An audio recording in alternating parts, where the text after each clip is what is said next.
Құрметті оқырмандар, қазақ тіл контентінің дамуына өз үлестеріңізді қосып, каналыма тіркеліп кетіңіздер. Туған жердің қадірін шетте жүрсең білерсің. Еңбегіңе қарай құрмет, жасыңа қарай ізет.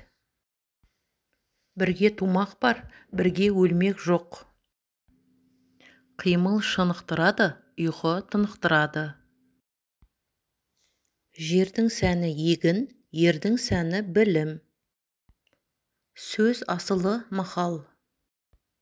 Сөз тапқанға қолқа жоқ. Ұлы бардың ұрпағы бар. Қонақ бір күн қонса құт, 2 күн қонса жұт. Тәнім жанымның садағасы, жаным арымның садағасы. Ұят кімде болса, иман сонда.